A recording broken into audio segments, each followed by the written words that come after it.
This is the Bible in 1 Year, Day 9. Trust God to put things right. Pippa and I enjoy doing crosswords together. When we get stuck on one clue, we don't give up. We move on to the next clue. Every time we find an answer, it helps us in resolving some of the other clues. In the end, we're sometimes able to solve most of the puzzle. In a way, reading some of the difficult parts of the Bible is like trying to solve a crossword puzzle. Rather than getting bogged down in a tricky section, you can use the passages you do understand to help you resolve some of the more difficult ones. Often, I find it hard not only to understand some of the difficult passages in the Bible, but also to understand why certain things are happening in our world. There seems to be so much injustice, and there are no easy answers. I love the second great rhetorical question from yesterday's passage. Will not the judge of all the earth do right? One thing you can be sure about is that on the last day, when all is revealed, you will see God's perfect judgment. And everyone will say, that is absolutely right. Each of today's passages tells us something about the fact that in the end, God will put things right. From Psalm 7. Trust that there will be a just judgment. Some people might think that belief in a God who judges would lead to more violence in the world today. In fact, it's the opposite. When people stop believing in God's just judgment, they may be tempted to take it into their own hands and seek revenge against their enemies. David trusted that there will be a judgment, that God will be the judge, and he will judge justly. My accusers have packed the courtroom. It's judgment time. Take your place on the bench. Reach for your gavel. Throw out the false charges against me. I'm ready, confident in your verdict. In other words, David trusted that God would deal with his enemies.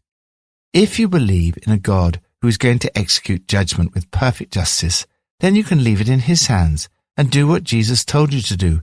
Love your enemies. In fact, as Miroslav Volf put it, the practice of non-violence requires a belief in divine vengeance.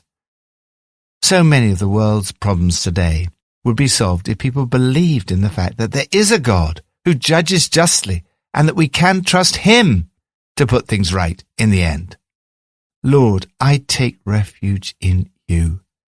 Thank you that as I can be confident in your perfect judgment, I need never seek revenge, but rather love my enemies and pray for those who persecute me. New Testament, from Matthew 7 and 8. Trust in Jesus, to whom God has entrusted all judgment. Jesus knew all about building houses. He was a craftsman by trade and had worked as a carpenter. The illustration he uses is down to earth and practical. Two men who each decide to build a house. No doubt they intended to live in and enjoy them, perhaps with their families. Both were building something of long-lasting significance. Our lives are like these houses, yet their significance is for all eternity. The most important feature of any house is its foundations. These houses differed little in appearance, but only one had its foundation on the rock. Similarly, two lives can look alike, but the difference in the foundations is evident when, inevitably, the storms of life come. You will face challenges in life. They will come in many forms: misunderstandings, disappointments, unfulfilled longings, doubts, trials, temptations, setbacks, and satanic attacks. Success too can be a test.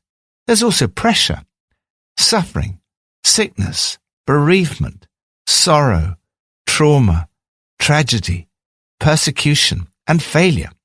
Ultimately, all of us will face death and God's judgment. The image of rain, torrents, winds is used in Ezekiel to refer to God's judgment. But the language of judgment is not confined to the Old Testament. Here and elsewhere, Jesus warns of the coming judgment, as do the other New Testament writers.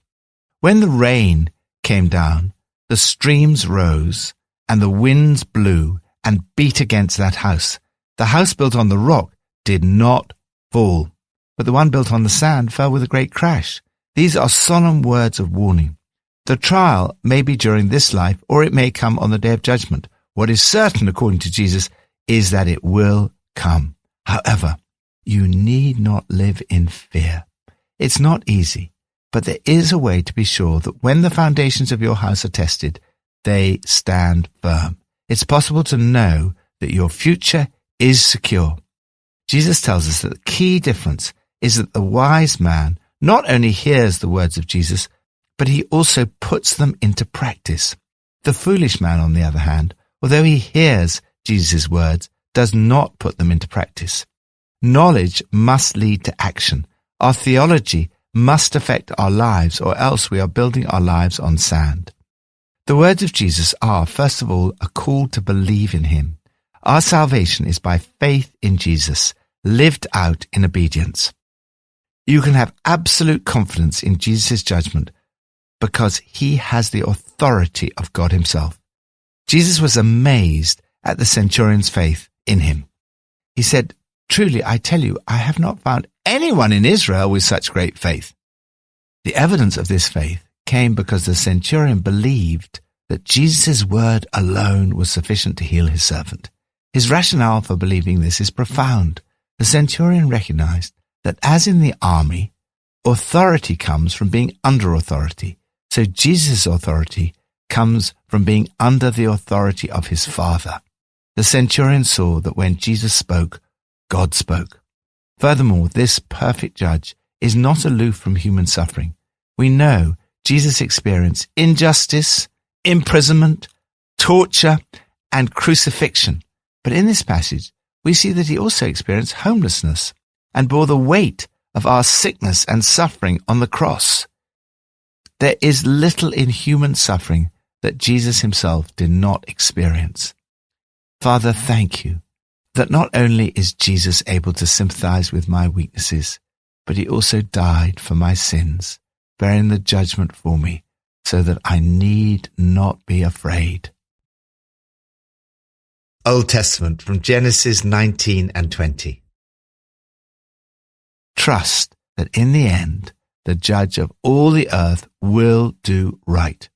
God was going to destroy the cities of Sodom and Gomorrah.